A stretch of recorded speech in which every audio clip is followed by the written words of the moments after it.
Hi everybody, this video is on the full moon in Aries that happens on the 5th of October and it occurs at 40 minutes past 7 in the evening, and that's based on London time.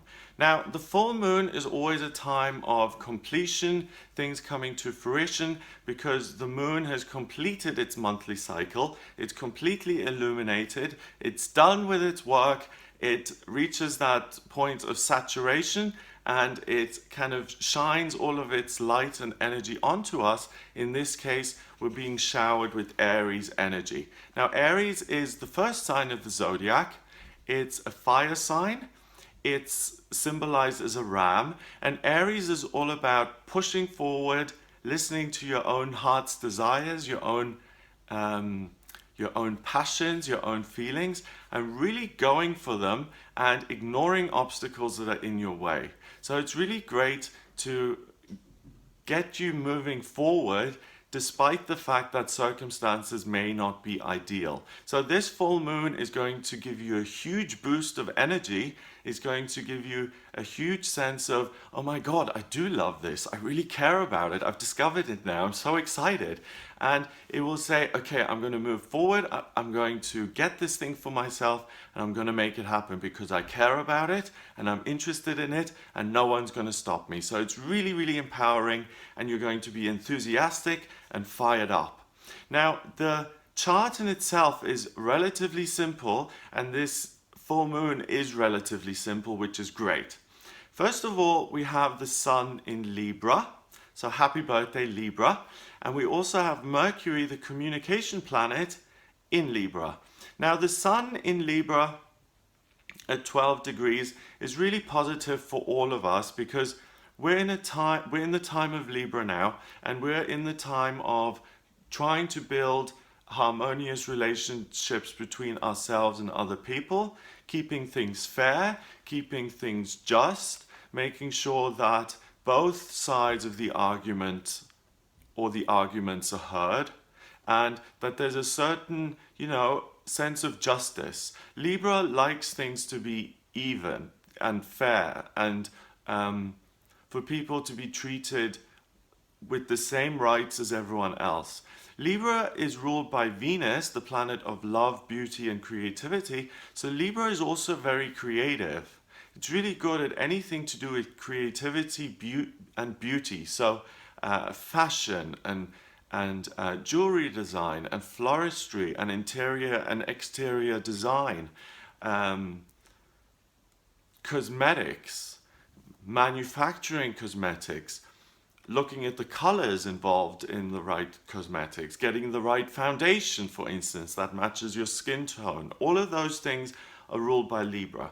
Now, Mercury is the communication planet. It's at 10 degrees, which reduces to 1 in numerology, and that's also in Libra. Now, Mercury likes being in Libra because it's an air sign, and Mercury is about thinking, communication, and ideas.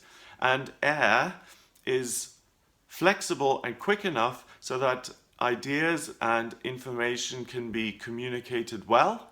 There's no room for misunderstanding. You come across as eloquent, you come across as articulate, you come across as likable, and people will want to hear what you've got to say. So these two planets, they are illuminating the moon. So all of this personable, really likable, people-focused energy is being shone onto the moon. The moon then is in Aries at 12 degrees.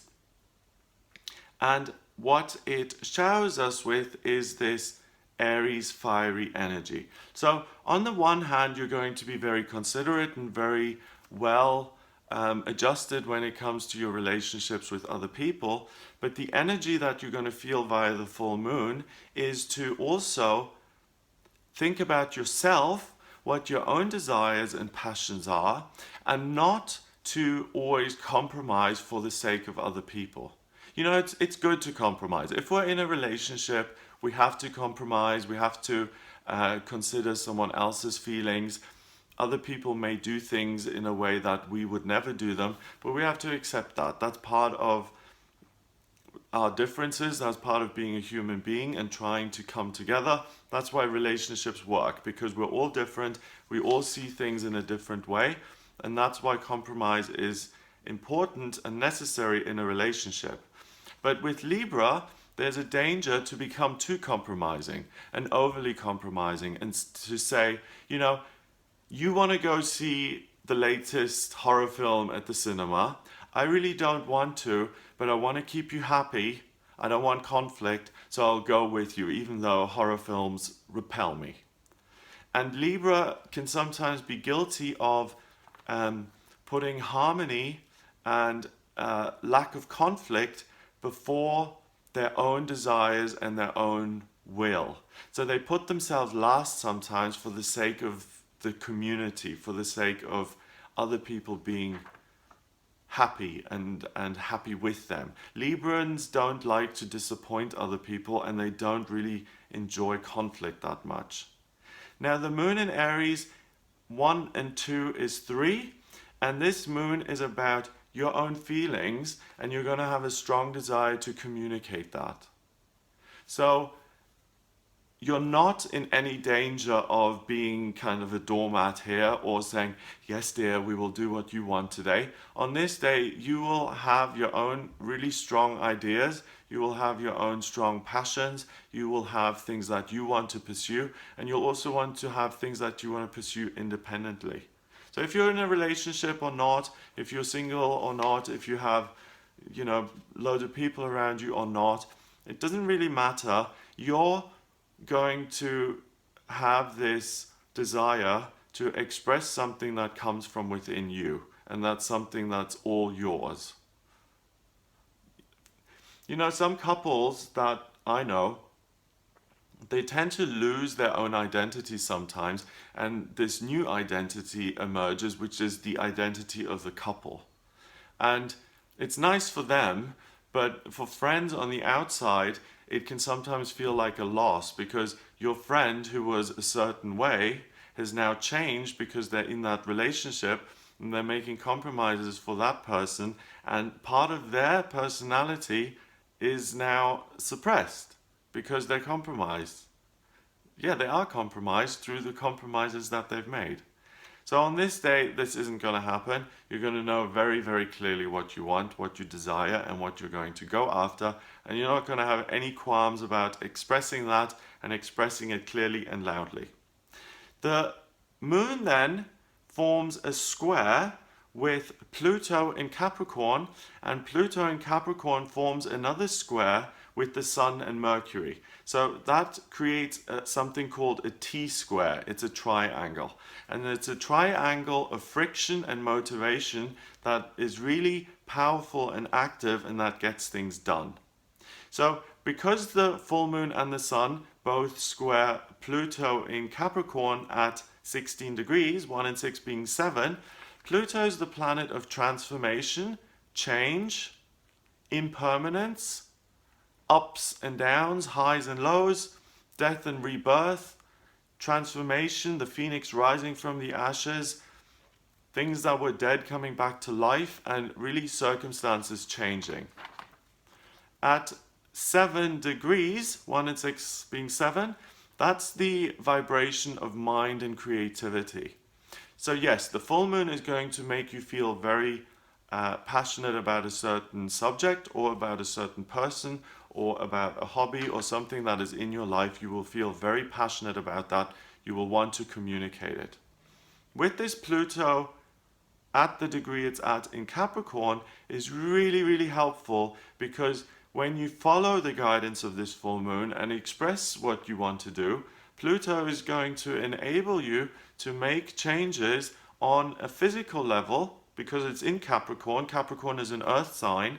It's one of the most earthy signs that is all about, if I want something to change, if I want to achieve what I want, I have to put in the legwork. I have to set a goal, and then I have to do the work to achieve that goal. And the square causes friction between these two energies, and it means that there's a negotiation going on. So you will feel, I care about this and I'm going to make it happen. Pluto allows you to do that, enables you to do that, and there's a great potential for you to transform some sort of physical thing in your life on this day. I don't want to commute to work 2 hours every day, so I'm really passionate about this during the full moon here on the 5th of October. I am going to decide that we as a family are going to move an hour and a half closer to my work. I'm not considering your needs. I'm not considering that you will lose your friends and that the kids will have to change schools. I am not happy with the commute, so I will want to do that. That can possibly cause conflict, but you may be surprised and your partner may say, do you know what, that's a really good idea and I would like to move as well because I'd be closer to the city. Remember that the Sun and Mercury are in Libra. So what you express on this day isn't going to come across as willful and bullish and me, and I'm so selfish. You're just being honest with what you want. And that's super important. If you don't pursue what you want, you're not going to get it. So you're clear on what you want. Pluto enables you to get creative and imaginative about how you can make these changes in a practical way that isn't super complicated and that isn't going to suck up all your time. And the Capricorn side of things will enable you to actually say, okay, these are the steps we have to take, A, B, C. We have to get in touch with an estate agent, then we have to put the house up on the market, then we have to da-da-da-da-da. All those physical things will fall into place. That connects then with the Sun and Mercury in Libra, and the likelihood that other people are going to be on board with the changes that you're suggesting is really, really high. So if there's something you're unhappy with, this full moon is the time to make changes. And if you're worried about the reaction of others, don't be worried, because the way it's set up is that their responses are going to be the most positive that they can be. So the luck factor is on your side, so to speak, that if you express a desire and a want and a need, that other people aren't going to dig in their heels and say, well, absolutely not, you have to compromise and do what I say. They will have their own desires. They will also want certain things. It may just be that both of your desires coincide and you say, great, let's move. We both wanted to get out of this town. We both want to be nearer to the city. Let's do it. So this is a really powerful, positive full moon that's going to create a lot of positive changes for people in their lives.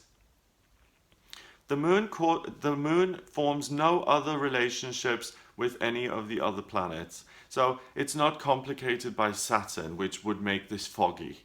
It's not complicated by Black Moon Lilith. The only thing that it forms a relationship with is this Sun and Mercury and that Pluto.